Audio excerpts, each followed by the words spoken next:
KXTC Podcast.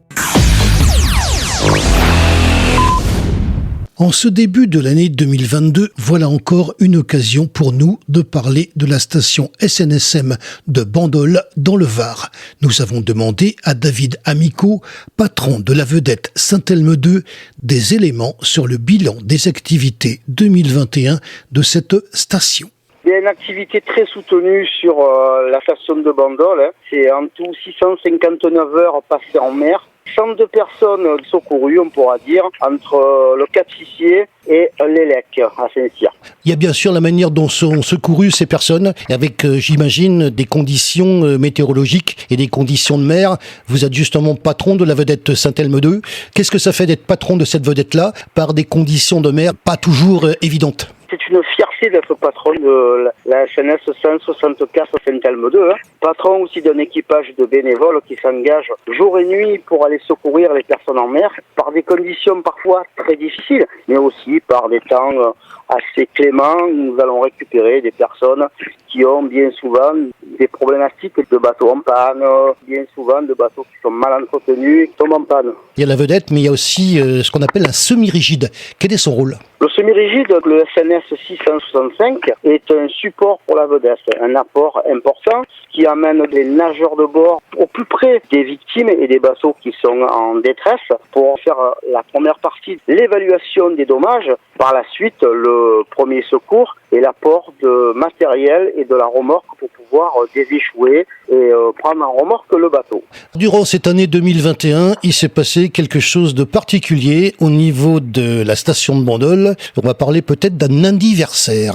Cette année, c'était les 40 ans de la station de Bandol. 40 années où nos bénévoles s'engagent pour effectuer le sauvetage et la survie en mer des personnes du Cap-Sissier jusqu'au Cap d'Élec. Il y a quelque chose à dire concernant, bien sûr, vos moyens, parce que Jean-Luc Cercio a fait paraître notamment certaines photos du début de la station de Bandol, avec les moyens de l'époque qui n'ont justement absolument rien à voir avec ceux de maintenant, la manière dont la station de Bandol a démarré, l'évolution du matériel, la Saint-Elme 1 aussi, dont il faut parler, la vedette précédente. Vous avez suivi toute cette évolution de matériel. Le matériel actuel, qu'est-ce qui vous apporte de plus ? Le matériel actuel, eh bien, on est parti d'une vedette de 7,50 m. On est sur une vedette maintenant de 15 mètres, auto-redressable, qui peut aller beaucoup plus loin, beaucoup plus vite, qui peut récupérer beaucoup plus de personnes. Une évolution qui est fabuleuse en termes de sécurité pour nos bénévoles, mais aussi pour les personnes que l'on va sauver. Évidemment, pour tout cela, il y a une formation qui est de plus exponentielle, où nos sauveteurs maintenant sont formés à toutes les techniques maritimes, mais également aux techniques de secourisme, qui sont formés au même titre que les sapeurs-pompiers, au PS1, PS2, vu que la vedette de sauvetage est maintenant également une ambulance sur l'eau. Tout au long de l'année, il y a aussi des partenaires et des donateurs, à tel point d'ailleurs que l'année dernière, je crois que c'était donc en décembre 2020, on avait fait l'interview de Jean-Luc Cercio pour l'appel aux dons qui se fait généralement en fin d'année et qui a eu lieu d'ailleurs probablement en fin d'année 2021. L'occasion de rappeler l'importance des dons pour la station de Bandol et toutes les stations, bien évidemment. Un remerciement à tous les partenaires, parce que vous avez des partenaires. Le premier des partenaires, eh bien, c'est le navigateur, c'est le plaisancier lambda qui annuellement va nous donner sa petite contribution, qui va permettre de continuer à faire cette belle mission qui est totalement bénévole,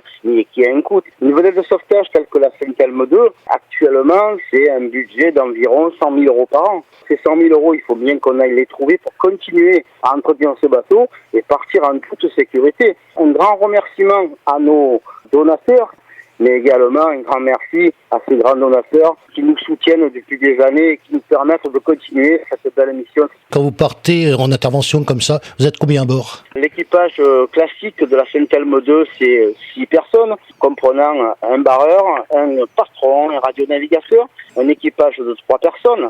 Et le semi-rigide, le SNS 665, c'est un équipage de 3 personnes qui sont bien souvent les nageurs de bord pour accéder au plus près des victimes qui sont à terre. Alors j'ai aussi quelque chose dont je dois parler, puisque c'est aussi l'une de vos dernières interventions. Je ne sais pas si un jour on pourra en écrire un roman. Je pense qu'un roman, ce serait bien. On l'appellerait Voilier fantôme. Est-ce que vous voyez de quoi je veux parler? C'est en tout cas le titre qu'a fait la presse locale concernant une de vos dernières interventions. J'aimerais que vous me disiez un petit peu de quoi il s'agissait et comment ça s'est passé. Eh bien, le voilier fantôme, c'est une belle histoire. Hein. C'est un bateau qui a dérapé sur son ancre avec le mauvais temps qu'il y a eu ces derniers jours. Le voilier qui tenait très à cœur de son propriétaire, c'est un outil de travail qu'il a cherché toute la journée, qu'il l'a pas trouvé. Et bien évidemment, il a été repéré par un navigateur qui est passé par là. Et le soir, vers 19h, nous l'avons retrouvé assez près des cailloux, du côté du Rouveau, et nous avons pu le remorquer avant qu'il ne se casse